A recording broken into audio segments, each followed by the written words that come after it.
recipe for Supercross suspension, and so it's why we get tired very easy. And but the track is very fun, and it's more like an outdoor track than a Supercross. They're all looking at this young man, Jeremy McGrath. This unique Daytona track makes the crews almost totally redo the bikes for the regularly enclosed Supercross tracks. Team Chaparral Yamaha scheduled extra testing sessions nearby during this week. To prep for this week's Daytona Supercross, Team Chaparral Yamaha decided that a little extra testing was in order for the men in blue to prepare for the tough motocross-style Daytona track. Actually, we get pretty lucky because we have Rich Hughes' track here that we get to ride for 2 days. And it's actually a little more extreme than what Daytona will be. It's deeper sand. And basically what you're going to do to change the bike is Jeremy usually finds a setup he's pretty happy with. And he doesn't really change much. Even like the front tire that he uses, the same one he used in Atlanta 2 weeks ago, we used here on the sand track today because he just likes the way it feels. For Jeremy, the things we'll change on the engine is just try to get a little bit more power out of the engine. We've had to lighten up on the power a little bit because the normal indoor Supercross tracks are really tacky, and he has a tendency to wheelie on the start. And we've had to give it a little bit less power so that he can get better starts. And he would rather have a little bit more power, but if you can't get the start, well, it's kind of a situation that you got to give and take. Yeah, Daytona's kind of really confusing, actually. It's, I mean, it's tough to get the bike working here because it's only one time a year. We don't have anything like it, and you get square holes, you get some hard pack, you get some loops with a lot of grooves in them, and for me, basically, I, soften my forks a little, soften my rear quite a bit, run it. Although it's a Supercross, Daytona is considered more like an outdoor national with a 30-rider field, the hot Florida weather, and the rough, choppy course. This is all translated into a different type of winner. 6 former Supercross champions have never won here. So why would a 3-time Daytona winner and a 6-time Supercross champion feel he needs extra preparation? The track's really rough. No one ever said I could win the race. And, it's kind of been a motivational point to prove the critics wrong. But I don't mind a rough track now. I really like it. I'm plenty strong, and, Daytona's been a good race for me. We're getting set for heat number 3 now, and off and running with Jeremy McGrath, David Huffman, Sebastian Tortelli, Heath Voss, Kevin Klein, and it's Jeremy McGrath. But look out on the inside.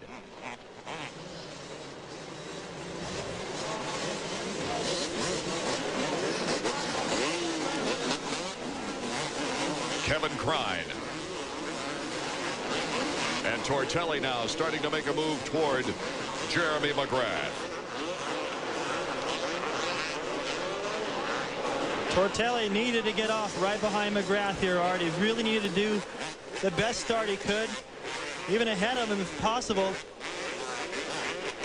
Our shot from the Monster.com Bill Blimp as Jeremy McGrath tries to secure the lead against Sebastian Tortelli. Don't forget now in the 250s, the 1 through 5 in each qualifying heat advance directly to the main event. Then they'll have a semifinal round where the top 6 gain entrance to the main event.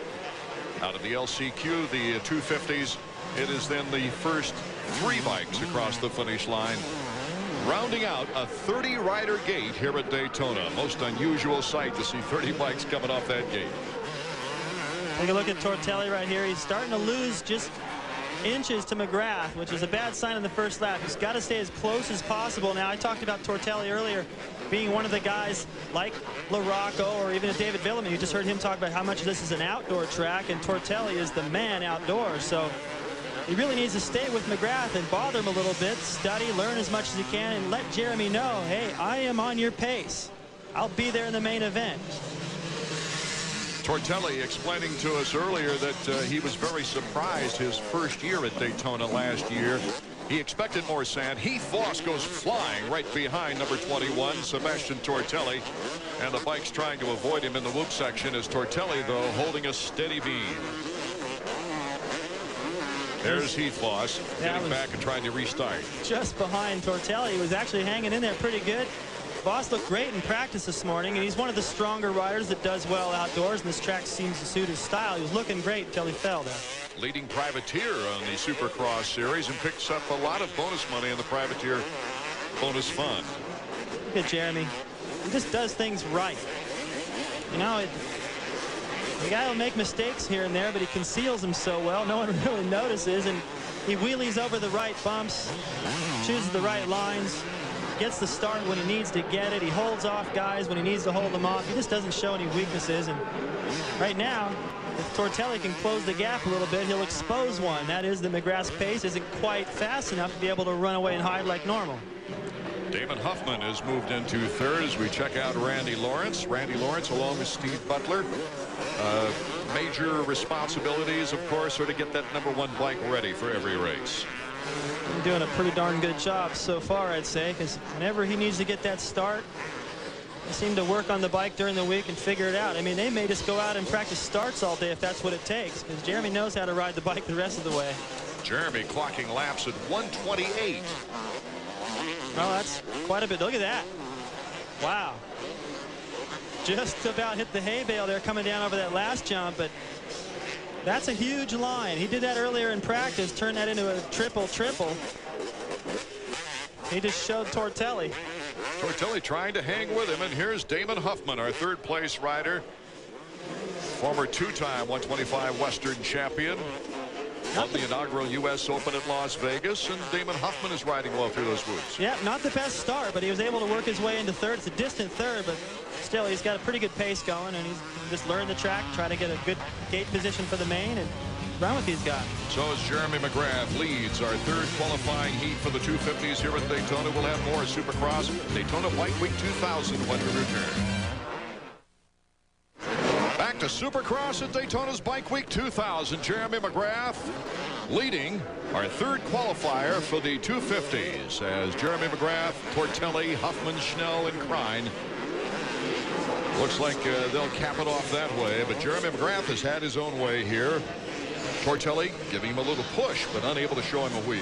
Yeah, I thought Tortelli actually, he started close there a little bit, but it's been a lot of mistakes on Tortelli's part that's allowed Jeremy to open that gap. Plus, Jeremy turned a 125, which is just ridiculous on the track right now. I mean, they were doing 126s in the first heat, and it was a fast pace, and the track wasn't as beaten down as it is now. But if you watch Jeremy, and he's starting to move his lines a little bit and ride a little bit smoother racetrack. Fitness-wise, though, I got something to keep in mind is a few weeks ago, Jeremy was sick, and he wasn't able to train for a couple of weeks, really, and that's really when he needed to be training to benefit now. You know, a lot of these guys talk about after a good race, they say, I was training really hard all week. Well, I kind of chuckle because that doesn't do anything except really make you tired. It's a couple of weeks ago that's going to benefit now, and he wasn't able to train while everyone else was, and that could affect him later in the main. He's pulled a 9-second lead on Tortelli. Let's go down to Davey Coombs. Well, Randy, it looks like so far all the hard work you guys did this week testing down here in Florida is paying off. Yeah, it is. You got to come to Daytona a little bit early and find a track with some sand, a little bit rough with some jumps in it. Because you got to set the bike up a little different than a normal Supercross. Because it gets a little more choppy. You want to soften up the suspension a little bit, change the power around a little bit. And we tested some this week, and he did some motos in the sand and kind of got used to it. And it looks like it's going really good right now. I was talking with a friend who saw him riding out here with Villeman, some test track those guys found, and said Jeremy was just amazing in the sand, so fast. And it looked like he was having a lot of fun out there, just throwing it into those big sand berms. And he's doing it again out here, just stretching out that lead. Watch it, see if he does this triple again. He's got to get this little part clean. Goes for it. I drove down through there in a golf cart yesterday with my dad, just going, you know, I think they could triple that. And my dad looked at me like, I don't know. I don't know about that. And your dad's the one that built this track. We're on the final lap right now for Jeremy McGrath. He's making it look easy. But I'll tell you what, you go down there and look at that and watch these guys go by through some of this rough stuff. You got to take Dramamine just to watch. Fourth place, what an accomplishment for Greg Schnell. He's won top privateer awards at Pontiac, and well, he's qualified for every 250 main in the Eastern Division because he's a 125 Western rider who also has taken the checkered flag in the Western Division of the 125s. That was in San Diego. Currently, he's third in points in the 125 West, but he's making his mark here in the 250s as a privateer. Back to Jeremy McGrath, our leader here in our third and final qualifying heat before the semifinals at Daytona. Another example of Jeremy shifting up his line. He's not really charging that hard right now. He's experimenting in the back. A couple of corners ago, he overshot the berm on purpose just to get a little smooth piece of racetrack. You'll see him It looks like a mistake, but they're doing it on purpose just to try to find a smooth line. You see these guys are searching for the edges of the racetrack, starting to break those hay bales apart in spots. Sebastian Tortelli, number 21, coming through the lappers right now, weeding his way through. This will be Jeremy's 9th consecutive start in a 250 Daytona race. His very first 250 was here at Daytona in 1992. He takes the checkered flag. That time, he placed 20th in 1992. I don't think that'll happen this week. But Sebastian Tortelli, number 21, secures second place. Jeremy McGrath putting in a near flawless ride here in the wind and cloudy day at Daytona. We'll be right back as Davey Coombs will go over and get his comments right after this. There's the bright orange monster over the track today. The great views you're seeing of the race are being brought to us this afternoon by Monster.com's newest blimp, Trump. Trump is operated on the East Coast and covers a variety of sporting events. Monster.com is the leading global careers website.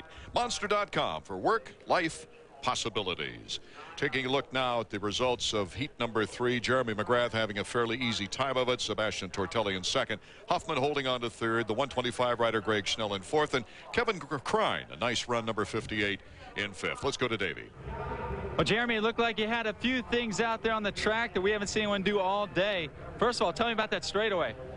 You know, I think there's getting chop holes after every double, and that's something I didn't practice towards the end of practice. And you know, the track's getting on the faces of jumps is getting really rutted. So by me doing it, that timing, it takes away the ruts a little bit, and it's a little bit easier on me. Also looks pretty cool. Speaking of that, did you get a chance to watch your competition? Did you see Carmichael and Villeman in their heat races? Yeah, I saw Carmichael and LaRocco going at it, and they were riding really strong. You know, it's going to be a long 20 laps. I know Villeman was riding really good. And, you know, there's about 4 of us probably that Kevin will run up front for a while, but I heard he's been a little sick. So, you know, I think it's going to come down to 17, 18, 19, 20, you know, and that's the laps that are going to count. All right, thanks, Jared. We'll go back upstairs. Thank you, Davey. These riders finishing probably the most grueling qualifying sessions they'll see maybe in their careers, David. And really RC, he set the standard in heat number 1. Well, he went out charging, and he looked like that in practice. The first lap of practice, he attacked the racetrack. I mean, I could tell, I talked with him quite a bit after the first race of the season, and he was a little bit out of shape there, and he knew that he needed to keep training through the races, even if he was a little bit overtrained, so he could be ready for this race. But LaRocco stayed pretty close to him. In heat number 2, David Villeman showed well. He did, and you know, I really think Kevin needed to hold on to that victory there, and perhaps Kevin being sick this week was part of the reason for him starting to slow in the end of that race there and not really attack Villeman once he made the pass. But a big win for Villeman, and McGrath took notice of it. McGrath not only took notice of it, he went out and proved to everybody that, hey, Ricky Carmichael or whomever, you have to have a perfect race if you're going to beat me here in Daytona. Well, you know, that's the kind of pressure that Jeremy puts on everybody all the time. But Daytona, now that he knows he has the tools to win this race, he really likes to win it. He wanted to win this race so bad last year after getting that little mix-up with Pichon in Dallas the week before. He lapped Pichon here. He really wants to come in this race and dominate, and he did in his heat. Let's check out the riders who have qualified out of the semifinal rounds now. First of all, the first semifinal was won by Travis Preston, Jason McCormick. Shane King, the former 500 GP motocross champion, came in third. Thomas Horton and Terlicki in that first semifinal heat going to the main event. And Heath Voss, the leading privateer of the series, Dubé, Nice, Taylor, Karsten, and Austin Squires. These are the riders who came out of the last chance qualifier to go to the main event. Those 3 riders filling out the 30-rider gate here at Daytona. Coming up next, defending 125 champion Ernesto Fonseca, who won here last year, tries to make it 2 Daytona wins in a row. But he's got the fantastic Travis Pastrana and others to deal with. Welcome back to Daytona as we get set for our 125 main event here in the 125 East point standings. Let's take a look as Brock Sellards has the 2-point advantage over Stefan Roncada, who's coming off 2 consecutive wins. Still within striking distance, way in Pastrana, and defending champ Fonseca, and the winner of the first 125 East race of the year, Michael Brandis. Taking the parade lap right now, checking out the last-minute conditions, David. I'll tell you what, Art, this just might be the longest parade lap in history. Not only because the track is long, but these guys really want to take a look at every line because the track changes so much. And also, if you see in that berm right there, there's a shadow in there. This time of day, it's really difficult to see your line. Let's take a look now at the starting grid as you see Roncada, Way, Fonseca, Paul Curry, and Ryan Clark. The top 5 qualifiers getting their choice of gates as we go down the rest of the starting grid. Michael Brandis, Brock Sellers, the points leader. Doug DeHaan had some good qualifying moments. 22 riders, 15 laps, and it's over a mile per lap. Well, the main thing, more than the distance, really is the time. You know, normally you got just under a minute lap time. Here it's going to be a little bit, probably 1:30 or a little bit more than that. So it's basically like an outdoor moto, and track's a lot rougher than normal. Travis Pastrana surveying the track as we take a look now. David Bailey. Well, you can see that wide start there. It gets narrow real quick, and that's just because of the limited space here at Daytona.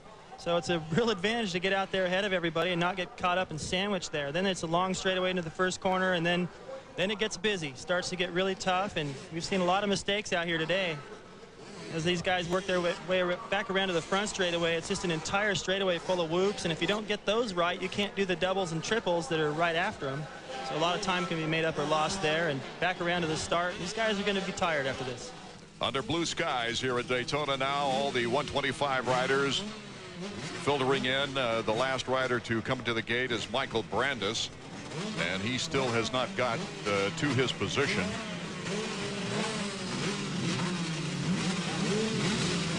Now he moves in alongside of Brock Sellers just to the right of the doghouse, and sandwiching that doghouse, the Yamaha Troy riders.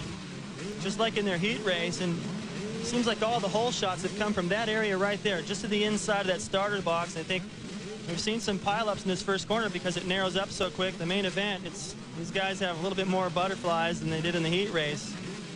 Okay, the 30-second board has turned, and we're set to go as Roncada, who's won 2 in a row, is looking for 3 in a row. He has to beat his teammate Fonseca, though, who's the defending champion and the winner here last year.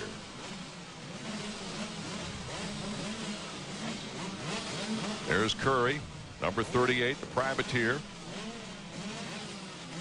Number 23, Nick Way. Can't count him out of it. It's always easy to spot Travis Pastrana. He has those hand guards on, whether it's rocky or not, and the 5-second sign is up. From Daytona International Raceway, the 125 main event is underway. Fonseca breaks out into the open immediately.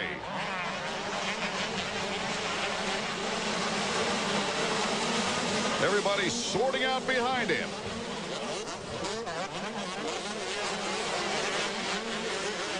Paul Curry in second now, trying to give Fonseca a look at a wheel. Roncada is back in 7th. He's behind, just a couple of riders behind Pastrana. That's as far back as you have to go for some of the favorites, so they're in contention here. It's a long enough race, they'll be able to work their way up. Out of the West Horseshoe as we approach the front straightaway. Going through the black sand into the triple. Fonseca successful. Brandis, number 27 now, trying to pull up on Fonseca. 45 is Tyler Evans in 3rd. Tyler was able to capitalize on a mistake. Whoa, Pastrana just laying on the seat almost goes down. Just at the tail end of this battle up front. There's 199, Travis Pastrana, who had such an impressive qualifying round. I think you're going to see a patient Pastrana today. They've been beating that in his head. He knows it. He may even have a note about it on the crossbar. He had a note in Atlanta on the crossbar to keep him focused on the right things. Round number 1, he learned how valuable patience can really be when you're riding in the top 4. Felt he threw his chances away in round 1, but that was his first 125 Pro Supercross at the time. Fonseca, our leader still. In round 2, Pastrana won his first heat race and was smoother on the track, David Bailey. Learned, though, that he needed to be a little more aggressive at the start. So every race he's learning something. That just never stops either. I mean, even at the highest level, there's still things to learn. Travis just knocked a tire or a hay bale or something out of the way. Something went flying. They cut it close. These guys go all the way to the edge of the racetrack, try to dodge that ruse, to not follow, and mainly to find a smooth line. You see those top 4 really haven't changed much. I think that's why you'll see a little bit more patience from some guys, not trying to make anything happen too early. It's a long race. Brandis trying to close in on the inside of the whoops to Fonseca. The battle for third is on. Travis Pastrana moves into third around Tyler Evans. Here comes Pastrana. Knock one more off the list. Knock another off the list. And Travis Pastrana has the crowd standing on their feet, taking over the lead here at Daytona. Well, that's how you do it. You just stay on the tops of those whoops. You have the timing, you nail the big obstacles, and go from 4th to 1st. This kid comes in with a lot of hype, and that's why.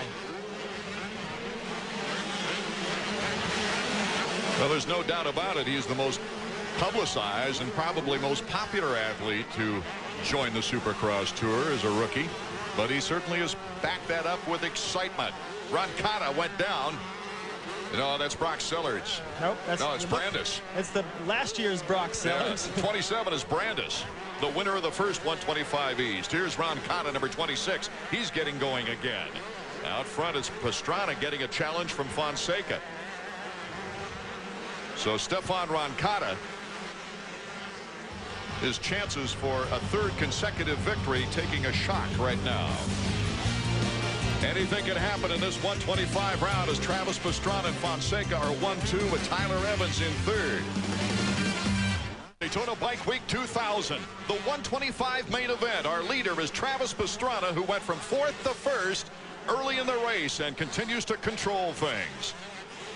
Not a happy time for many riders, including number 27, Michael Brandis. That's too bad. It looked like there may have been a hay bale that a rider hit before he got there and knocked it a little bit into his way. Roncada also went down on the track, as we noted earlier, and he's battling back from 14th. But our leader, number 199, Travis Pastrana. Here's the battle for 2nd place. Brock Sellards, FMF Honda, number 18, and number 1, Ernesto Fonseca. Ernesto has not won a race this year. He's put 2 good races back-to-back, a 3rd in Pontiac, and then he won his heat, got the whole shot in Atlanta, led a few laps, and ended up in 4th place. Nick Way has now moved into 5th, but look at Brock Sellards. Brock Sellards puts the accelerator down. Through that mogul section, everyone's been favoring the left, and it's gotten a rut through there. It's actually gotten more difficult to go through in the main line than it is to move over a little bit. And that's what Sellards did, and it worked perfect. Fonseca trying to break a little later on that corkscrew turn before the whoop section. But Brock Sellards now moves into 2nd place, and Pastrana pulls away. Joining us in the booth right now is former champion, 250 champion back in 1980, Mike Bell. And Mike, Yamahas have really performed well, not only here in the 125s, but they've got a string going of 8 or 9 straight victories, if you count Las Vegas of last year, in Supercross with Jeremy McGrath and David Villeman. And you were a part of that great string of victories, the most victories anytime for a Yamaha, and that was 12 back in 1980. Yeah, well, I've always been partial to Yamahas. I've spent my whole career riding Yamahas, still ride them, and I think the bikes are great. I've got a new one, and I can't say enough about how well it works. Makes even an old rider seem like he knows what he's doing out there. Well, I know you want to plug Yamaha, but let's get down to the facts. Blow your own horn a little bit. You won 7 of those 12 races. Yeah, we really had a few really amazing seasons there. The bikes were great, and we just kind of took turns winning mains. Do you have a favorite Daytona memory, even if you didn't win one here? Actually, I have a lot of favorite memories, but unfortunately they don't involve myself. I remember watching guys like David and Ricky and Jeff Stanton and guys like that just totally dominate. And before we get to that favorite memory, right now that 199 is on the screen, I'd like your impression of Travis Pastrana, who goes down. Just timed it wrong. He's got a big enough lead if the bike is not damaged to get up and get going once again. Here comes Brock Sellards. Sellards inching in front of Pastrana, but Pastrana's got a good chance if there's no damage to the bike. Let's take another look at that, David Bailey. Gets a little bit crooked in there. Just sticks it in. That's a classic endo. That's about the worst way you can dive the front wheel into a bump. And the way the bike went in there, I'd be surprised if the front end's not tweaked a little bit. That'll affect him when he tries to challenge for the lead again. But now we got ourselves a race. Just when I sensed the crowd starting to yawn, heck, I was starting to yawn. It's a good one now because Travis will not give up. Can we have a new, different winner? Brock Sellards has not won. Travis Pastrana has not won a 125 race this year. Way started in 10th, and he's up to 4th now. As you see our leaderboard, Sellers, Pastrana, Fonseca, Way, and Tyler Evans still in the top 5. I love that story of your favorite memory, though, or one of your favorite memories, Mike Bell. It involved David Bailey. Even David Bailey had time to see it. Well, I'm not sure of the year, but I remember it vividly that David had pretty much dominated the whole event, and Johnny O'Mara was, I think, real frustrated and just pinned it on the last lap. And I don't think that any of us can ever recall anyone ever jumping as high or as far over any jump. And I don't think Johnny even realized what he was doing, but it was a pretty incredible sight to see David down there and Johnny seemed like he was 30 feet in the air. At least, because I had just finished the race and had a pretty good lead and turned around, pulled off the track, luckily, and Johnny was trying to outrace Johnson to the line, and he just flew through the air. And the funny thing about it is he said he should have done it every lap because it wasn't that bad. Mike Bell, thanks for joining us for a few seconds up here in the booth. It's good to see you. All right, thanks a lot. One of the great legends and champions of 250 action. And as you can see Pastrana in all these shots, he's right there, and he's not going to let Sellers rest. Brock Sellards would love to get some cushion in that championship chase. We'll find out if number 18 can hold off Travis Pastrana when we return to Daytona. Welcome back to Daytona.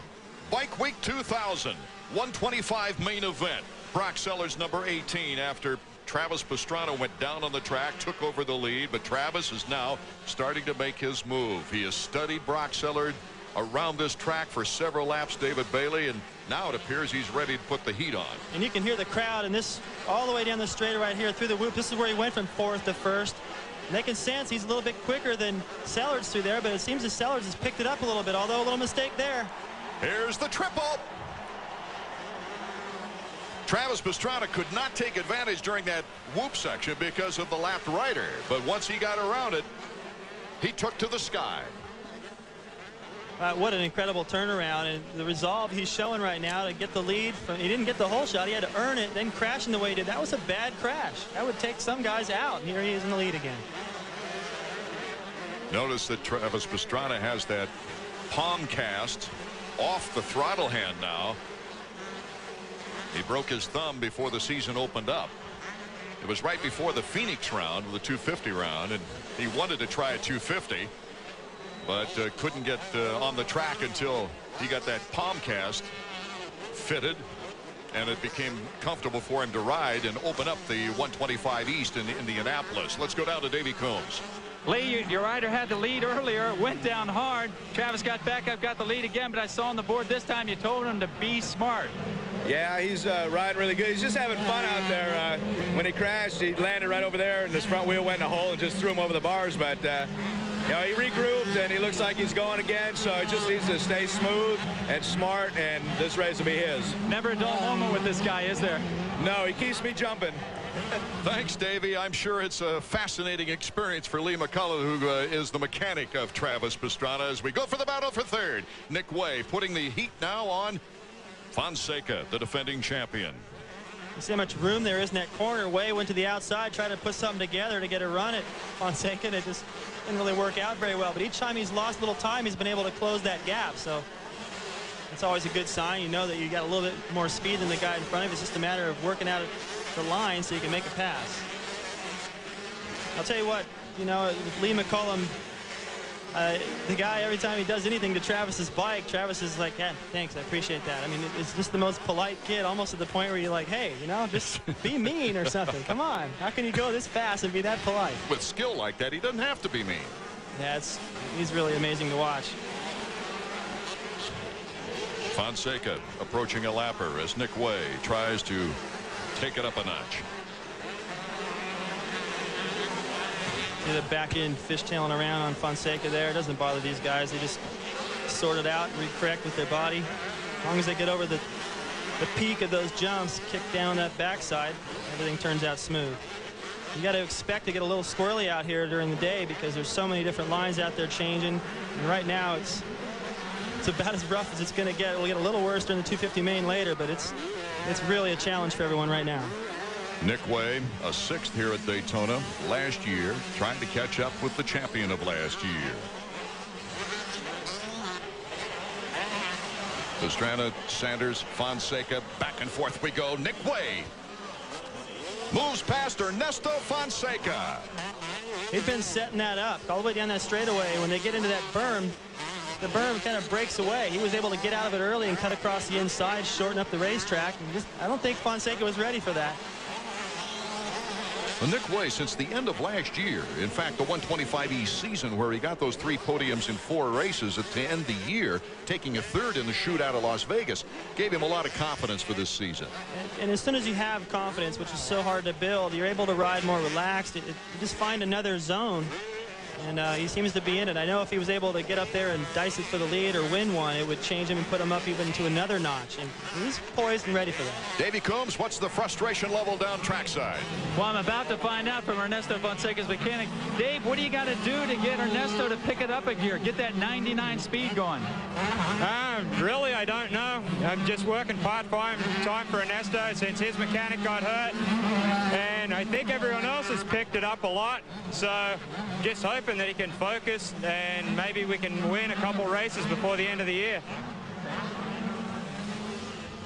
In 4th place here in this contest right now at Daytona, Ernesto Fonseca fighting it hard. We'll be right back as Travis Pastrana continues to dominate the 125 main from Daytona. It's Supercross from Daytona Bike Week 2000 as we take a look at number 199. He's kind of coasting around the track right now after posting a 15-second lead over 2nd place and a 42-second advantage, David Bailey, over 3rd. That's just ridiculous. I mean, if you think about the lap times at a regular Supercross, they're not much more than the lead he has over Nick Way in 3rd right now. So Travis has got it going on here on this racetrack. He's very comfortable. I'm sure he's having fun. That seems to be his #1 goal. And it's a good strategy because if you're having fun, you're relaxed, you're focused better, you're enjoying what you're doing, and you can see it in his style. Pastrana had not led a lap this year until this race. And here's our 2nd place rider, Brock Sellards. This would be his 4th consecutive 2nd place. Well, you know, that's probably going to be fine for him in the points, but I know he's not going to be happy with that. And I know he'd like to beat Pastrana. I mean, the first race of the East Series in Indianapolis, these guys got together a little bit. And, you know, there's always going to be a rivalry. And I think if there is one in this class, it's going to turn out to be these two. Brock Sellards winning at Pontiac last year for his very first 125 Supercross win. Looking for his first victory this season. He had a pretty good race here back in '98 when he hit the podium in 3rd in the 125 action. He was 5th last year after winning a heat. Brock Sellards going to go back to the drawing board, though. He's a tough competitor, hates to lose, and also he's physically tough, David. Well, I'll tell you what, you know, he does have the strength to do well here, and it surprised me a little bit that he wasn't able to hang with Pastrana, but it's obvious Pastrana is just his day. I mean, everything he's done has worked out except for that endo, but that even kind of just made the race more exciting. So it looks like his favor. Yeah, it looks like right now that Travis Pastrana, as he takes the white flag for the final lap of action, we still have only one 2-time winner in 125 races this year. Well, that streak that Ron Cotto was starting to put together is going to come to an end here, and this could be the beginning of a streak for Pastrana. This may give him that extra bit of confidence. He's learned something, as we talked about earlier, at each race that he's ridden. He might have enough knowledge now and confidence after this win to keep winning. He rolls this triple. I think a lot of people on the last lap are expecting him to be up in the air doing something cool, and he rolled it. Now, I think right now he's pleasing Roger DeCoster. Yeah, he is taking his time. Yeah, he's probably pretty nervous right now. And Sellards isn't that far back.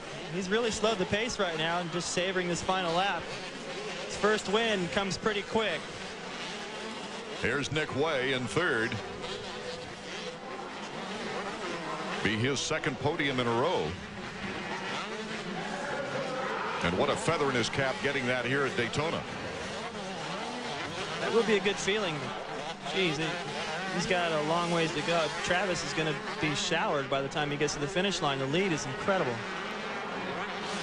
Here's our leader, Travis Pastrana, having some fun. Now he's 2 turns away from the checkered flag. And can I just tell you that there's about 1 million photographers over there at the finish line, John, waiting for something. Travis Pastrana You think he was having fun before he won his first Supercross Series race? Check out a smile right now as he takes the checkers for his very first Supercross professional win on the series. Brock Sellards, second place for the 4th consecutive round.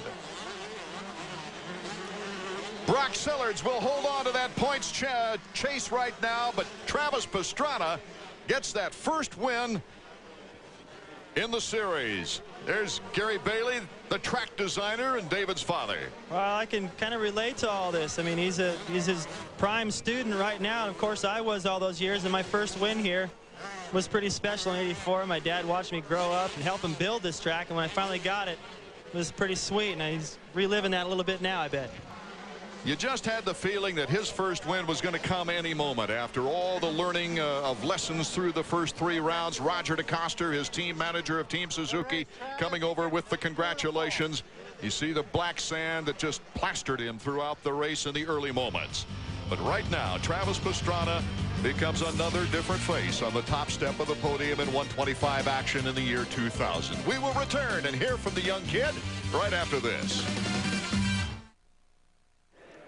So here this afternoon, the great crowd here at Daytona International Speedway witnessing the very first victory of Travis Pastrana. And here are the official results of that 125 East 4th race of the Eastern season. Let's go down to Davey now.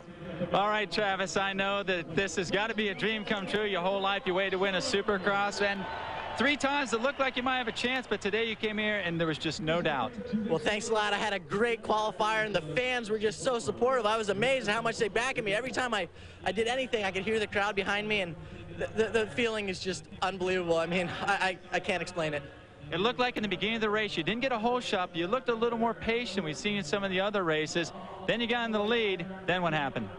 Well, after I got in the lead, I started pulling away, and I was like, wow, I can't believe I'm actually pulling away in a professional Supercross race. And I just got a little excited, and I just tried to open it up a little bit more so I wouldn't have to work so hard. And I went over the bars, and I got up, and I was thinking, oh, man, I just lost this race. And I looked around, I'm getting up as fast as I can. I said, wow, I'm still winning.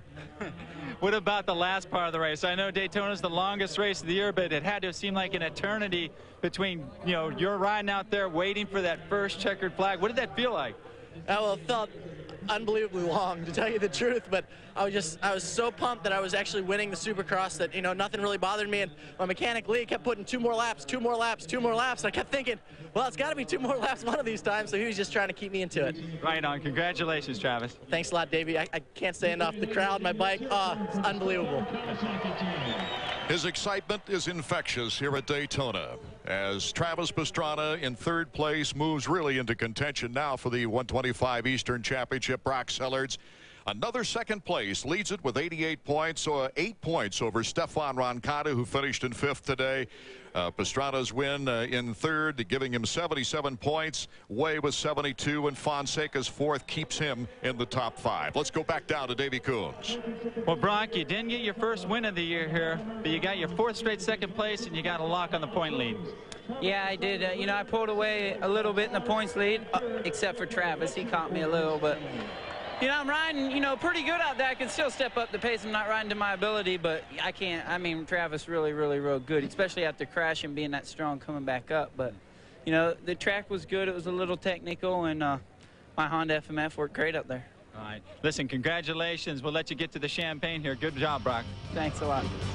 Time now has come for the most prestigious races in motorcycle competition. Will Jeremy McGrath continue the domination, or will someone step up? The 250s are next. Our aerial shots are being brought to you this afternoon by the Monster.com blimp. Monster.com operates 2 blimps in the United States. This blimp is named Trump, which is the name of the green monster in front of the blimp. Monster.com for work, life, possibilities. Supercross at Daytona Bike Week 2000. Hello again, everybody. Art Ekman along with David Bailey and Davey Coombs bringing you the 250 action main event. As there you see him, Jeremy McGrath, the 6-time former champion and defending champ, taking his parade lap, looking, surveying, seeing if changes have been made. Here's Kevin Windham of Team Honda. In fact, it's time for this week's Honda Close-Up. After 2 wins and 4 midseason podiums last year, Team Honda's Kevin Windham was expected to contend for the 250 Supercross Championship. However, the 2000 campaign has been a disappointment to the Louisiana native.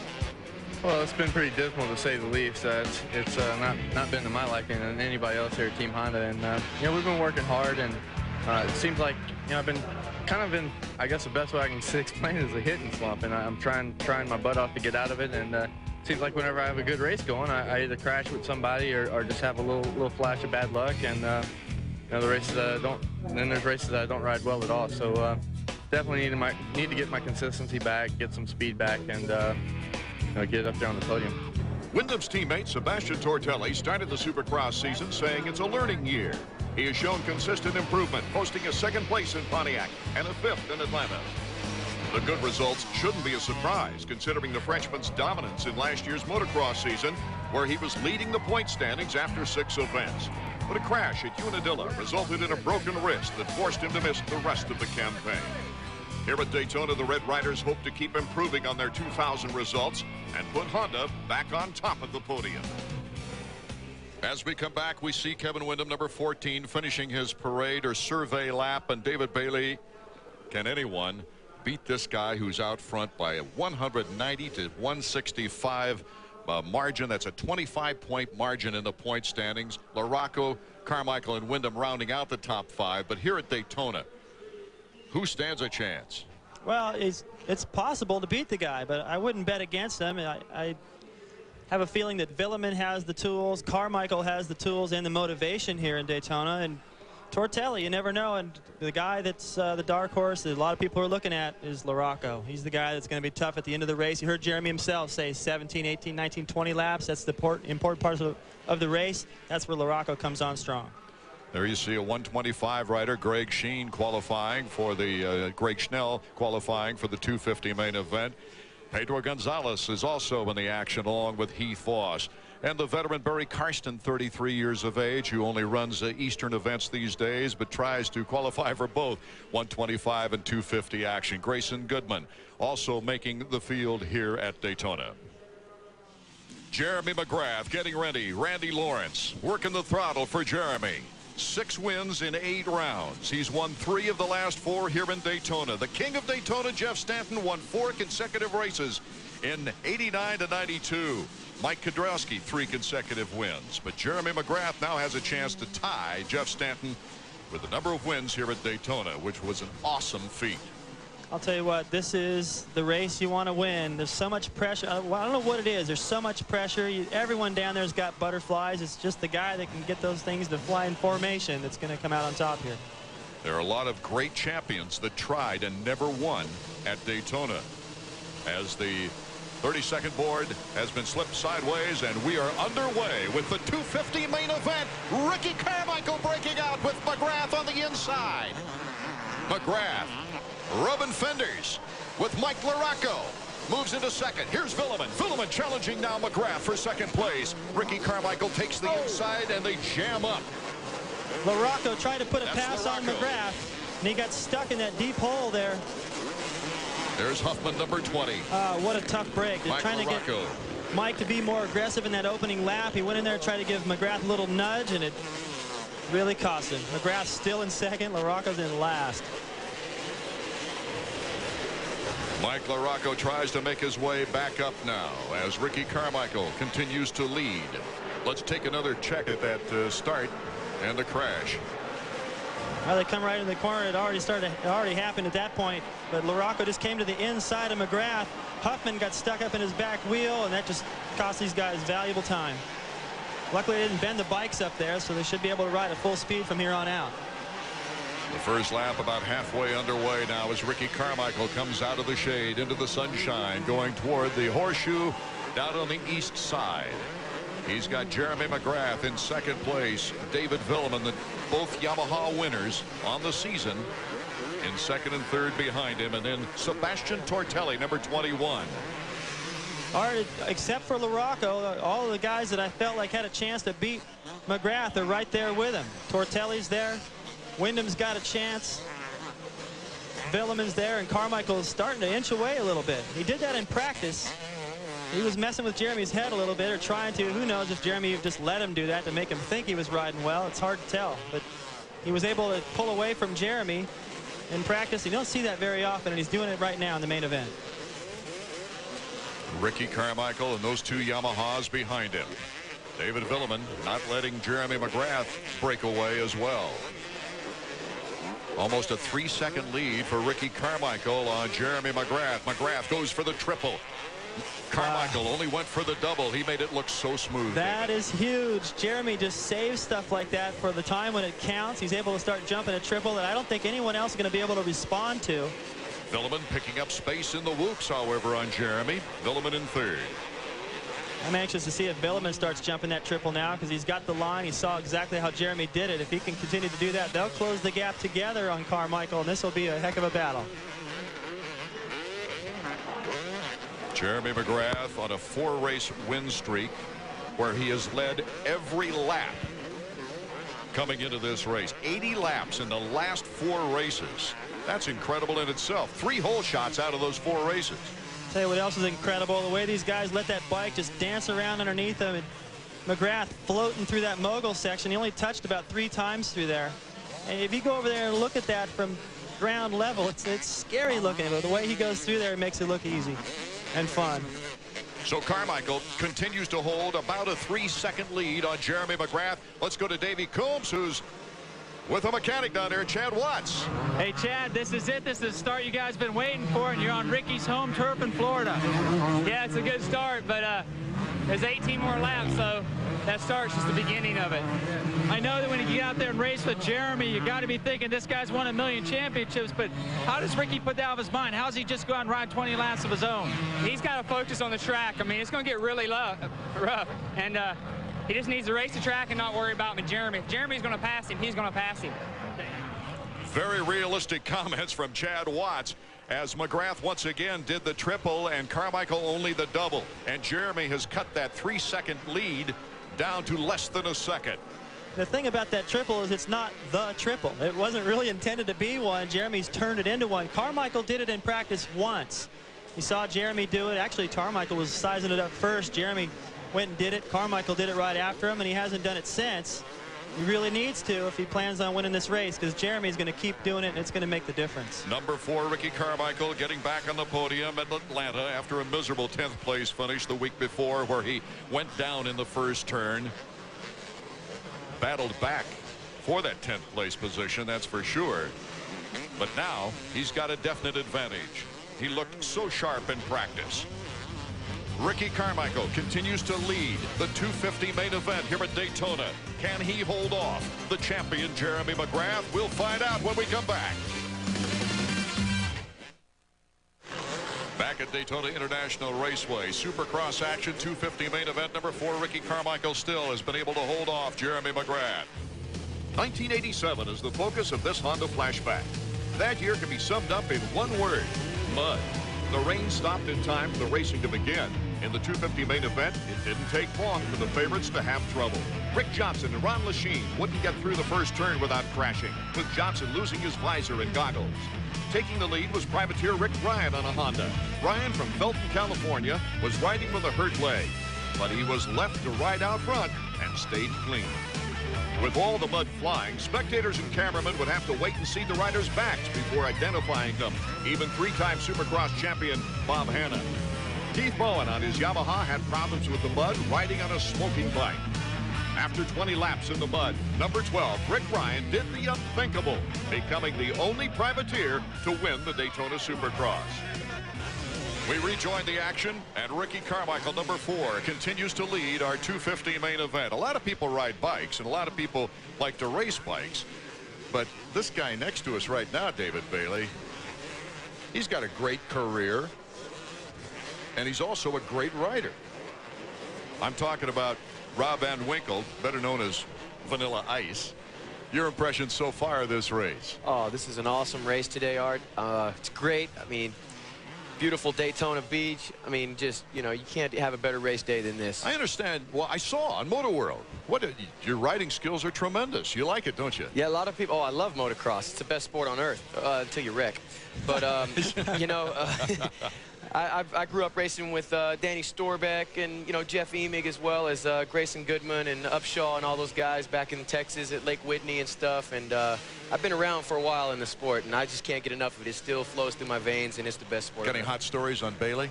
Oh, he's my hero. You kidding me? Oh, come on. Oh, David is the man. I grew up, man, him and Ricky Johnson battling back in the days. It was nothing like that. It was the best excitement ever. It's good to have you with us. I know you're a great fan as well as an outstanding rider. Ricky Carmichael continues to lead as #1. Jeremy McGrath tries to pull up every lap, but let me tell you, Ricky Carmichael's doing a great job. He's got the race of his life underway. Looked like that last lap, Jeremy may have lost just a little bit of time. I mean, the thing is, too, when you look at the time and the gap between these two, tenths of a second are substantial. Normally, we're talking in seconds, bike lengths. Here, it's inches.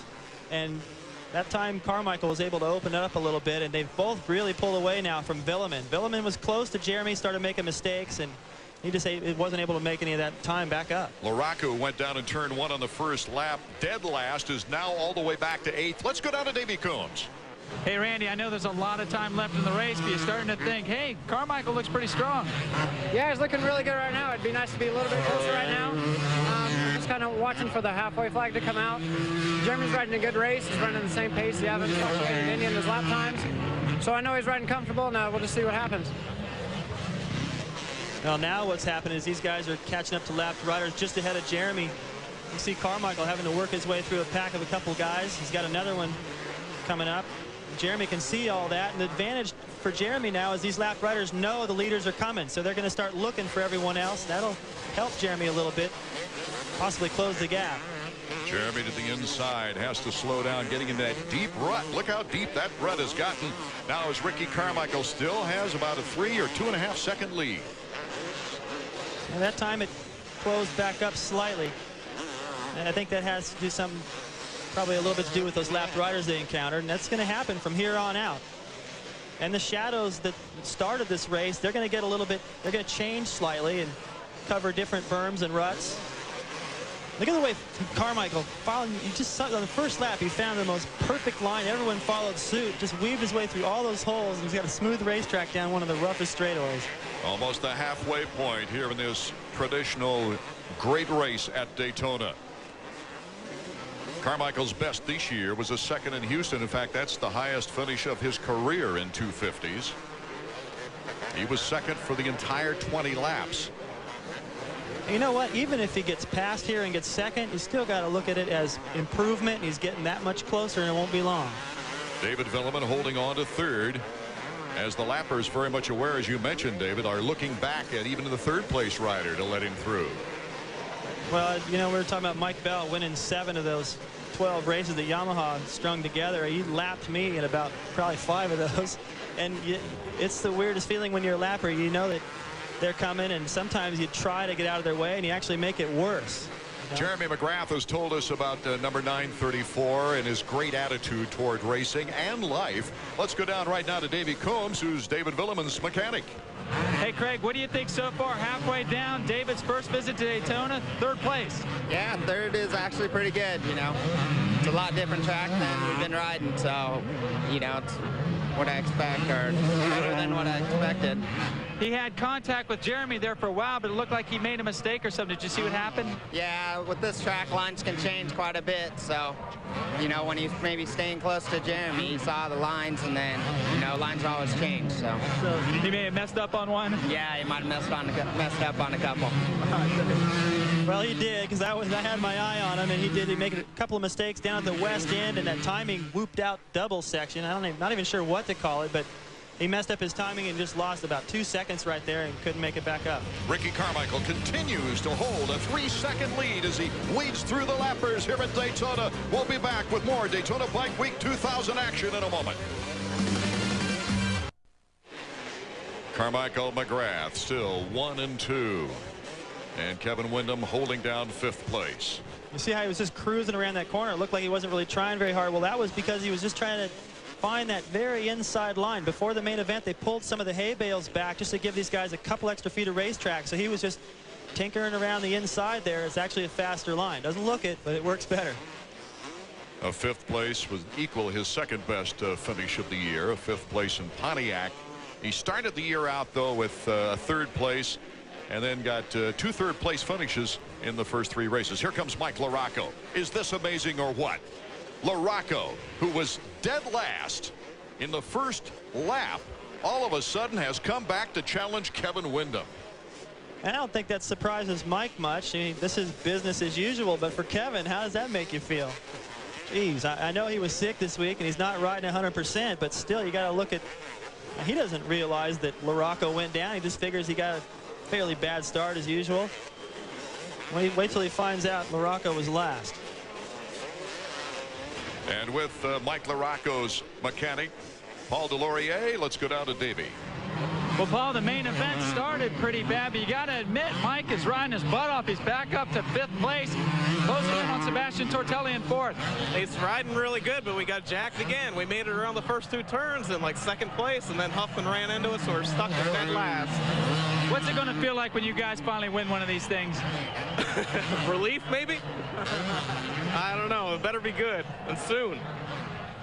Well, there was a lot of relief in regaining prominence on the Nationals last year, winning for the first time in quite a spell. He has not won a Supercross since Pontiac in 1995, but he certainly has been consistent as we shift back to our leader, Ricky Carmichael. And let's check out Ricky's times and see how they compare with things. Ricky, who's held a good advantage on Jeremy McGrath the entire way. McGrath has just not been able to give up any pressure to Ricky Carmichael.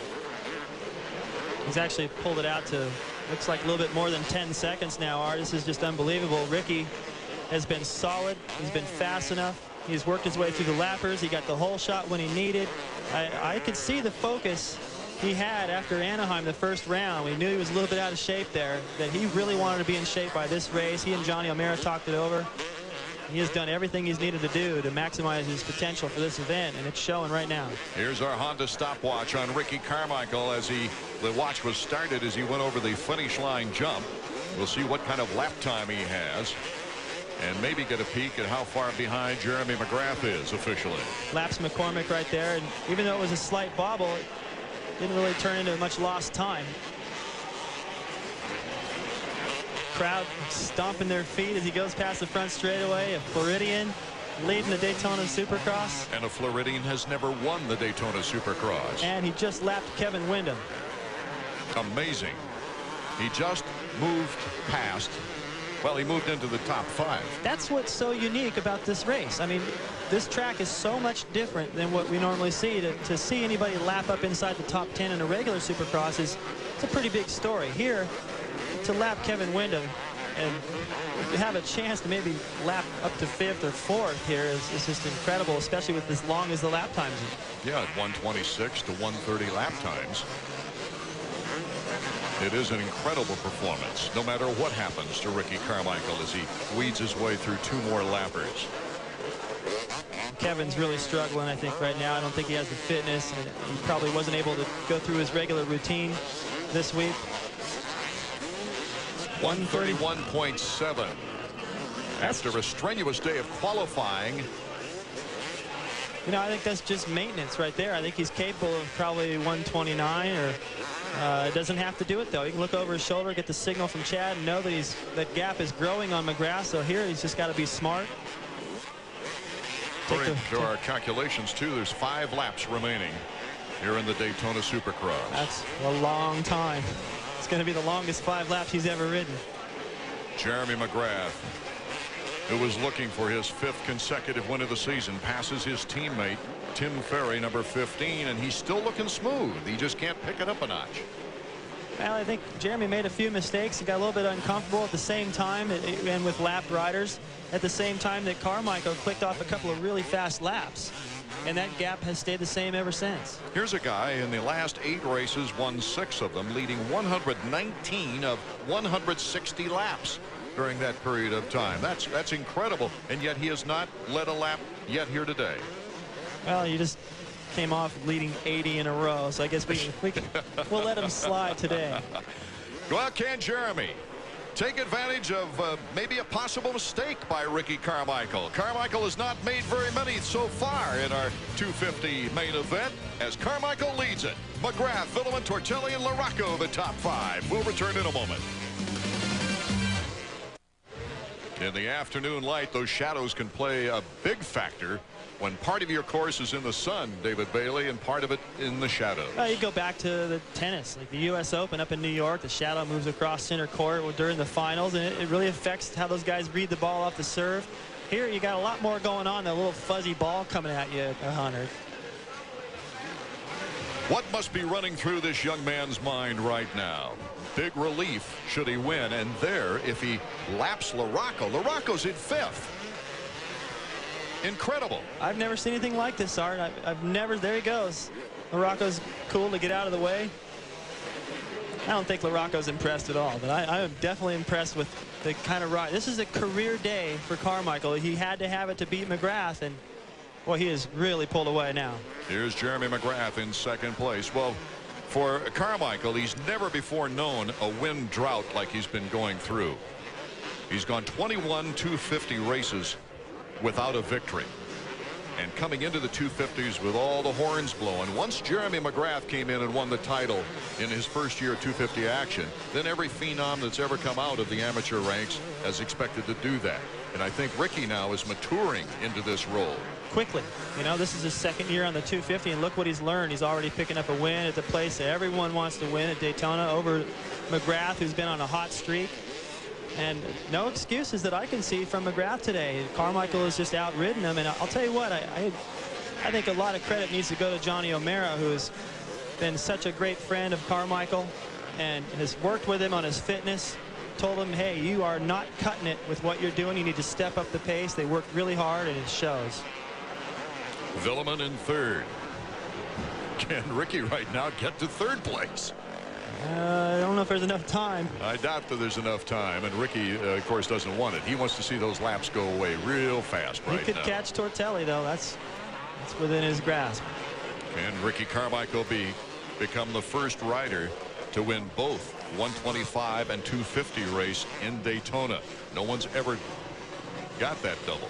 This is just a marathon right now. That shot of Villeman going around the corner a moment ago, he's just, you could tell he's going, please put out the white flag. These guys are so tired right now. Their hands are sore. The backs of their knees from gripping the side of the bike is chafed because sand gets all in your pants, in your boots. One year here, I got so much sand in my boots, it was like a size 7 at the end of the race. And heavy. No 125 Eastern Supercross champion has ever won a 250 Daytona race. He is on his way to the finish line once again. Jeremy McGrath, not really laboring, trying to hold his pace, but losing time to Ricky Carmichael. Let's go down to Davey Coombs. Johnny, I know you've been a close friend of the Carmichael family for years. You've been helping Ricky train. You've been waiting for this moment right here. What's going through your mind? I'm just so proud of him. I know he's got a lap to go, but he's going to do it. And he couldn't have picked a better one to win as Daytona in front of his fans. And it's the toughest one, too, so he's going to get a lot of confidence after this. I think a lot of the credit has to go with you. You've got this guy looking as strong as possible. He's out here riding hard. He's using his legs. He looks like a man. Yeah, well, I've always tried to emphasize to him that you got to be physically fit, and that's one thing Ricky's always listened to me, and today it's showing. And I think he's just going to, from here on, it's just going to be that much easier for him. You can tell by Johnny's voice, he's been yelling a little bit for him this week. Yeah, he's a little hoarse, isn't he? Johnny O'Mara, one of the fine champions in 250 Supercross and 125s as well, who never won here at Daytona. He knows what it means to win at this track. He came close. The year I won it in '84, Johnny was closing on me, and he made a mistake, went off the racetrack. That's what allowed Johnson by, and then he just bonsai'd it over the finish line jump. Thought he got second. They didn't give it to him, and he was so mad he didn't go to the trophy presentation, and I kind of agreed with that because he really felt he had it, and I saw him do it. He's probably a little choked up right now. It probably has something to do with the way his voice sounds, but I'm happy for Johnny because I know that he is so proud of Ricky, works so much with him, and I'm glad Ricky listens. The white flag is flying for number 4 on the Team Kawasaki, Ricky Carmichael. One more tour of this circuit, and Ricky Carmichael breaks the Yamaha string. Team Kawasaki has just got to be holding their breath right now as the Yamaha of Jeremy McGrath still rests in second. Imagine the celebration for Kawasaki. It's been a while since they've been able to pull off a Supercross win. Yamaha's won 8 straight victories here to start the season, but Kawasaki hasn't won. Team Kawasaki hasn't won since Jeff Emig at Dallas in 1997. The last winner on a Kawasaki was Tortelli opening up the 98 season. I'm wondering what Chad's got in store for the pit board. It'll be something good. He said it feels good on that pit board. Yeah, there it is. Almost to a snail's pace.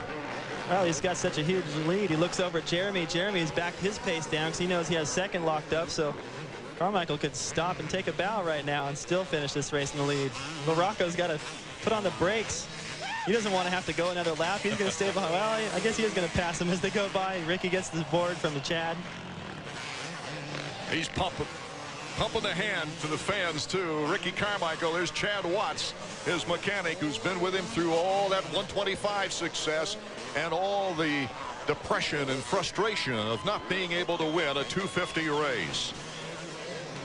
Ricky Carmichael will become the first Floridian to win a Daytona 250 race. The checkers for Ricky Carmichael, who darn near coasts over the finish line. He's tired. He's got to be tired. Jeremy McGrath will take second place. We're going to see some tired boys down there. These guys have worked so hard for this. Chad Watts going over to meet his rider, as is Davey Coombs, to get some very happy words, I suspect. His very first 250 Supercross victory. Number 4 circles around the Daytona track on the pavement to thank the fans. We'll be right back in just a moment.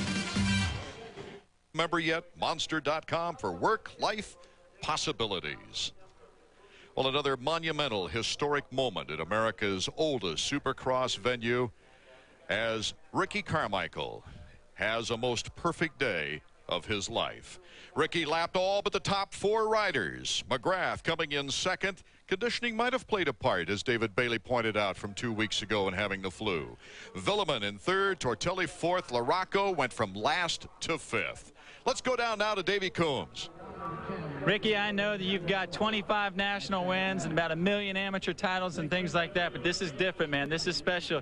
You just won the Daytona 250 Supercross. I tell you, this is the biggest one of the year. I had to work for it. Jeremy was right there on my tail the whole time, and man, I just gave it 100%, and I wanted to go as long as I could, and I made it past that halfway, and he started falling back a little bit, but he don't have to win. He's won plenty of them this year. He's not, I mean, the championship is a long shot for me. I'm sure if I was up there racing, he would have gave it a little more, but I'll take it any way I can. He rode great, and I was just on today. I tell you, my Kawasaki was running great. Chevy trucks, all them guys. I'm Fox, and I worked my butt off. I tell you, I'm tired. Hey, one last question. What did that lap feel like when you rode around the pavement? Oh, it was the best, man. I wish I could do it many more times, man. I tell you, I'm beat. David Bailey knows what that ride is like, that's for sure. As we take a look at the 250-point situation now, Jeremy McGrath with a 27-point lead on David Villeman.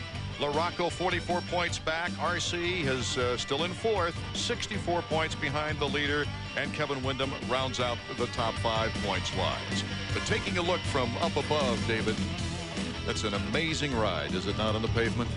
Well, you know, it's so different in so many ways from any other Supercross, and to be able to get up there on the banking and get that close to the fans where the cars are going 190 through there, the history here, it's a special place, and Hannah's taken a couple of those rides. I'm sure Stanton and Kudrowski have. I got one in the bank, and I'll take it.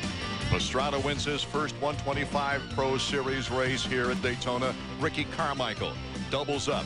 He takes his first 250 victory in Supercross action. Art Ekman, David Bailey, Davey Coombs saying thank you so much for being with us.